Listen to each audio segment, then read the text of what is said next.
आत्महत्या, ये शब्द सुनते ही लगता है कि ये किसी की बहुत ही पर्सनल, बहुत ही निजी कहानी है ना?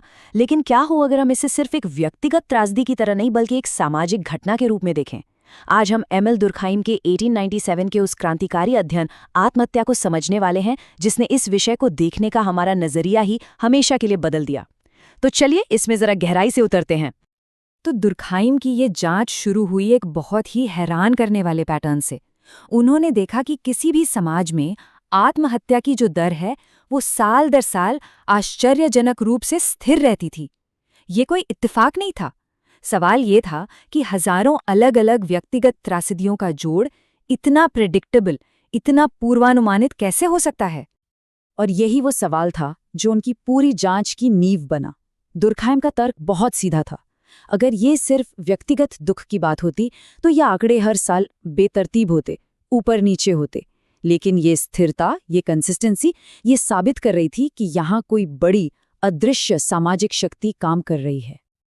तो दुर्खाइम ने सबसे पहले उस आम धारणा को चुनौती दी कि आत्महत्या सिर्फ और सिर्फ मानसिक बीमारी या पागलपन का नतीजा है।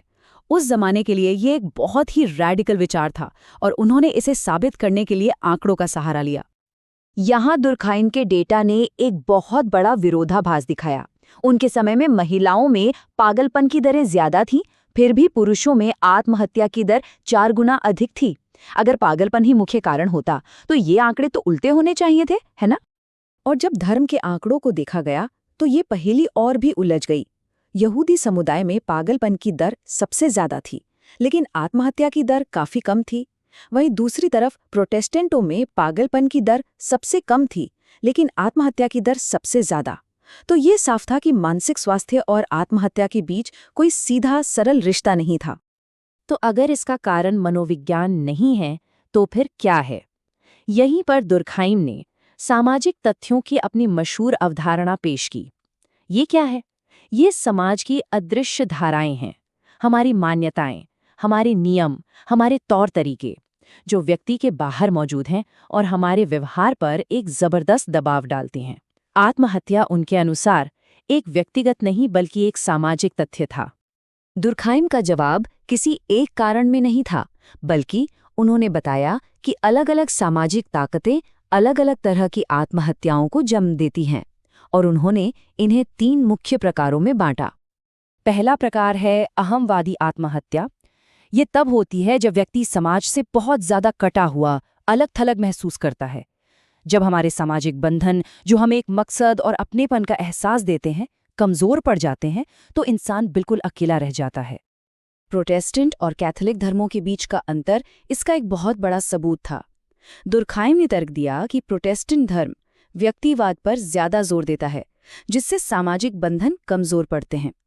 इसके बिल्कुल उलट कैथोलिक धर्म की जो मजबूत संरचना और सामुदायिक रस्में थीं, वो एक मजबूत सामाजिक सुरक्षा जाल बनाती थीं, जो लोगों को इस तरह की आत्महत्या से बचाती थीं।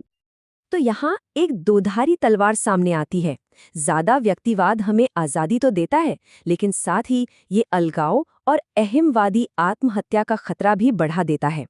इंसान अपने विश्वास का मालिक तो बन जाता है, लेकिन उसका सारा वजन भी उसे अकेले ही उठाना पड़ता है। अब अगला प्रकार, परोपकारी आत्महत्या। अहमवादी का ठीक उल्टा है। ये तब होती है जब व्यक्ति समाज या समूह में इतना ज्यादा घुल मिल जाता है कि उसकी अपनी पहचान ही खत्म हो जाती है। यहाँ व्यक्ति का जीवन समूह के सम्मान या उद्देश्य से कम कीमती माना जाता है। और इसका सबसे सटीक उदाहरण थी सेना। दुर्खाइम के समय में ऑस्ट्रियाई सेना में आत्महत्या की दर आम नागरिकों से 10 गुना ज्यादा थी। ऐसा क्यों?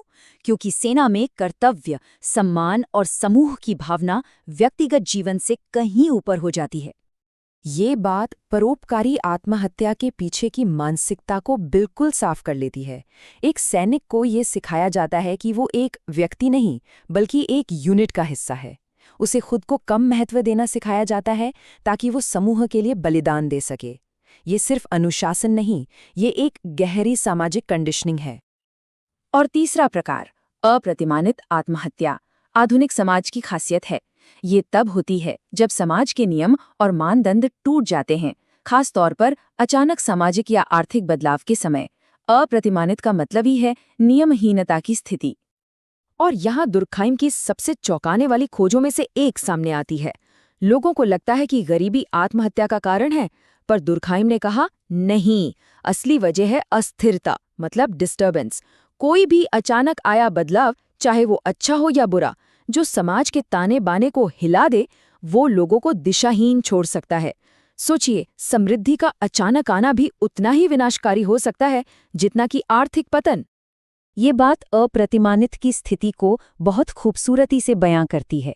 ये एक ऐसी प्यास है जो कभी बुझती नहीं, एक ऐसे लक्ष्य की अंतहीन, असंतोषजनक खोज जो हमेशा पहुंच से बाहर रहता है। जब इच्छाएं बेलगाम हो जाती हैं तो वे कभी भी पूरी नहीं हो सकती, जिससे सिर्फ मोहभंग और निराशा ही हाथ लगती है। लेकिन दुर्खाइम का सिद्धांत क्रांतिकारी तो था, पर वो पूरी कहानी नहीं थी। उनके काम के बाद नई चुनौतियां और नए दृष्टिकोण भी सामने आए। तो सवाल उठता है कि क्या दुर्खाइम का सिद्धांत एकदम सही था? नहीं, बिल्कुल नहीं। आइए देखते हैं कि उनके काम को क्या चुनौतियां मिली और इस तस्वीर को बाद में कैसे और पूरा किया गया। बाद के विचारों ने इस तस्वीर को और भी जटिल बना दिया। मनोविश्लेषण ने कहा कि ये अंदर की ओर मुड़ी हुई आक्रामकता है। आलोचकों ने ये भी बताया कि सरकारी आंकड़े हमेशा भरोसेमंद नहीं हो सकते, क्योंकि कई आत्महत्याएं छुपाई जाती हैं। और सबसे बड़ी दार्शनिक चुनौती, हम कभी भी 100% यकीन से कैसे जान सकते हैं कि किसी के जाने का असली कारण क्या था। इन सभी आलोचनाओं के बावजूद दुर्खाइम के काम का स्थायी महत्व क्या है? चलिए इस पूरे विश्लेषण का सार निकालते हैं। इन आलोचनाओं के बावजूद दुर्खाइम की असली विरासत आज भी कायम है। उन्होंने हमें ये दिखाया कि हमारी सबसे निजी भावनाएं, जैसे अकेलापन या निराशा, अक्सर समाज की अदृश्य धाराओं से आकार लेती हैं। उन्होंने आत्महत्या को एक निजी दुख से उठाकर एक सामाजिक घटना बना दिया। तो अंत में सब कुछ एक नाजुक सामाजिक संतुलन पर आकर टिकता है।